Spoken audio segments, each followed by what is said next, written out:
Welcome back, Stassi23 here, back again with some knife therapy, and today I have a guest blade that was generously loaned to me by my good friend that I went to Blade Show with, name's John, and he definitely, trusts me to have this beautiful, beautiful blade in front of us. The knife in front of you is the Borka Blades Mini Stitch Custom. And there's his really cool card, and shows the model mini stitch. That's with the M, steel designation, and the barn on date. There's his information if you want to contact him. Let me give you a quick little story. Back in the a long time ago, before Sebastian got into making blades, he started out as a YouTuber, and I followed him way back when he first started his channel, and I used to love his reviews. And right before he started making the knives, he started out, I think, if I'm not mistaken, he customized a Yojimbo 2. And after that customization and how cool it looked, I knew he had a future in either knife modifications or making blades himself. And I'm so glad he took that leap of faith and decided to go the knife making route, because man, oh man, is he making some beautiful blades. I think I saw something in one of the knife magazines. I think he's the #3 top hottest maker right now, and definitely well deserved, no doubt about it. Let's get into the blade. It's the mini stitch because it's 15% smaller than the full size version. I contacted him and he gave me a little info. He said that he made this so it could be a little bit more pocket friendly and EDC friendly than the bigger size. The handles on this blade have a very heavy orange peel texture, and I will say it's definitely stunning. My camera's not going to do that justice, but look at that. I think they get that by using a Scotch-Brite belt on the grinder. I could be mistaken, but I think I've heard them say that in the past. Very beautiful.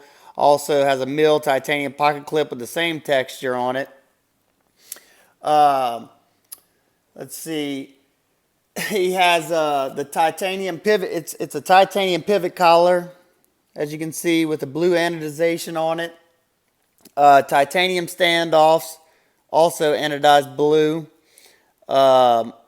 And I'm not sure if the stop pin, I think he said it's hardened steel, but it's very attractive, kind of like the ones they use on the Microtex. Very, very nice. That's another thing.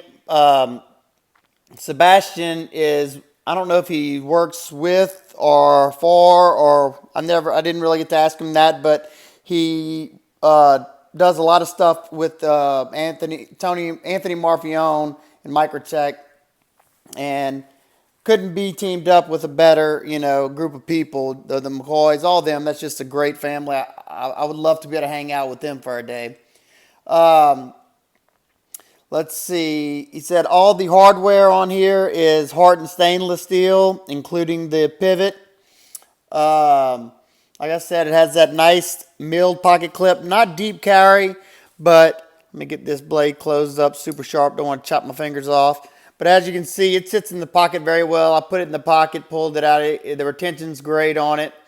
And it, like I said, not that, it's almost a deep carry.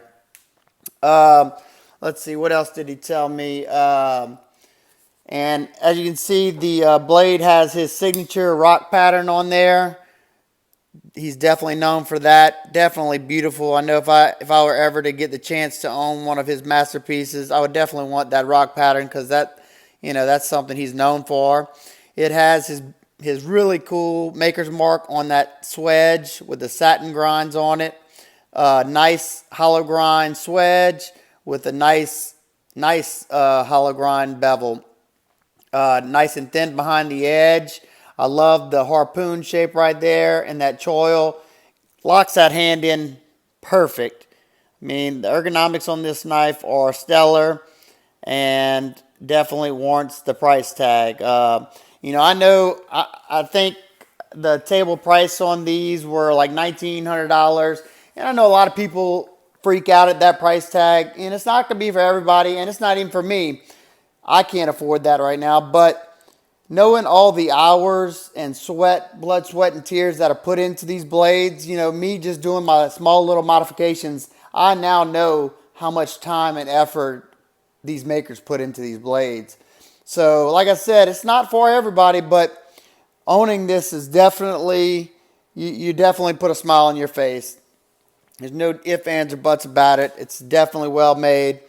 And like I said, now I know that he definitely should be in those top makers. The blade steel on this is Bowler M390. There's no designation, steel designation, at least that I've seen on it. Blade's sterile besides his maker mark, which I think is very classy looking. The knife runs on caged ceramic ball bearings, super smooth. It also has a ceramic detent. And one cool thing I was noticing, this isn't my blade, so I'm not going to take it apart, but see if I can show you all this. Let's see, it's on this side. Let's see if I can get in there. Let's see. You can see that it has a track that's milled into the blade for that detent ball, so you don't have to wait and let it wear in there. You see that? That is exceptionally cool. That adds to the extreme smoothness of this blade. I've never seen that done before, but this is a full-on custom knife. The lock bar tension is set just perfect. There's the oval opening holes that allow you to easily access the blade. No sharp edges, no sharp corners anywhere on this knife. The thumb studs act as stop pin in the open position, but you can also use them as regular thumb studs. Let's see if I missed anything that he told me. Let's see. Yeah, one other thing I noticed that I wish more companies would do. He uses Torx construction on the whole thing. This monster pivot right here is a T15. That's a thing of beauty. Very deep and recessed in there. Definitely not going to strip that thing out. And he goes along with having T8s on all these and a T15 on the lock bar stabilizer. The cutout for the relief is nice and smoothed out. Got your orange peel finish in there also. Let's see if there's anything else I didn't talk about.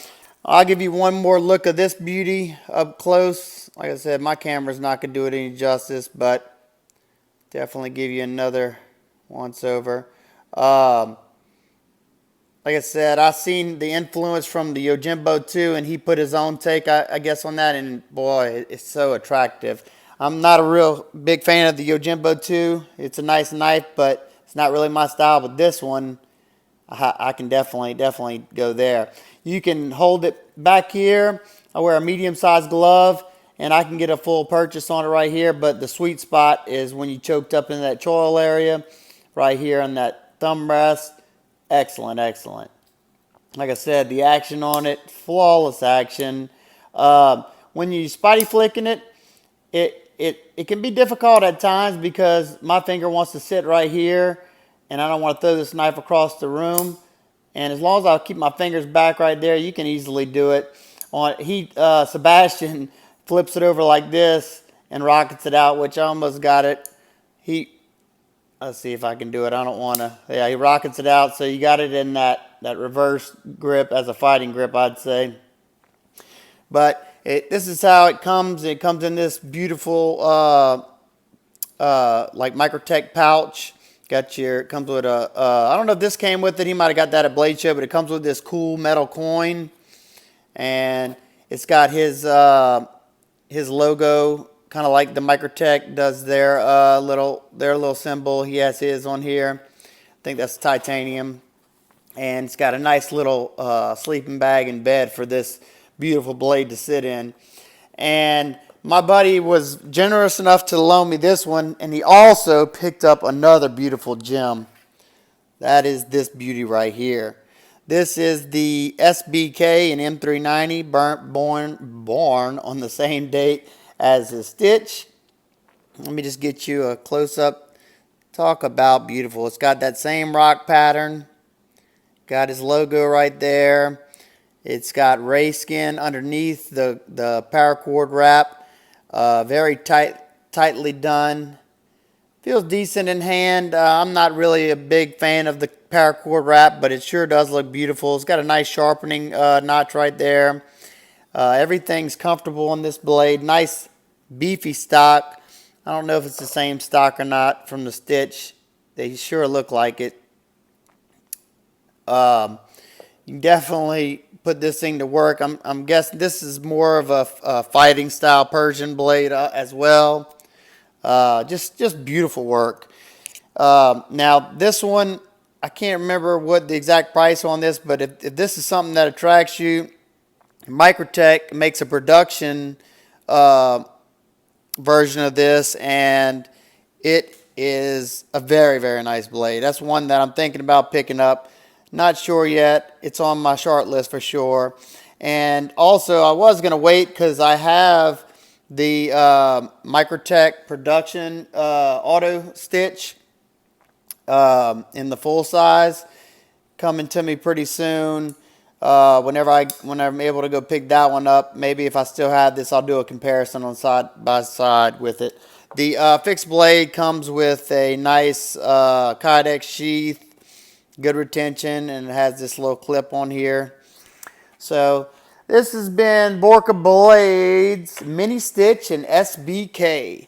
I hope y'all enjoyed this. I have a few more guest blades probably coming up in the near future. If this is something y'all enjoy seeing, you know, I like to mix it up. I like to mix up a little bit of the high end with the, you know, high end production, budget blades. I like them all. There's nothing I don't like. So y'all tell me what y'all want to see. If y'all want to see more of these guest blades, I definitely have a good bit more that my buddies said I could borrow and show to you guys. So if you have any questions, comments, concerns, please leave them down below. I hope everybody's having a wonderful, wonderful day. I know y'all are making my day better by letting me talk to you guys, and especially when y'all leave comments down below. I love talking to y'all guys. If y'all could try to give me thumbs up and spread this video. I'm getting close to that 500 subscriber marker, and once I do, I will set up the official giveaway video. So y'all be looking for that. Stay tuned. There's a lot more coming. I got a video that should be coming right after this one that I'm going to be videoing right after this. So stay tuned. Hope everybody's having a wonderful day. Remember, guys, live every day as if it were your last. Peace.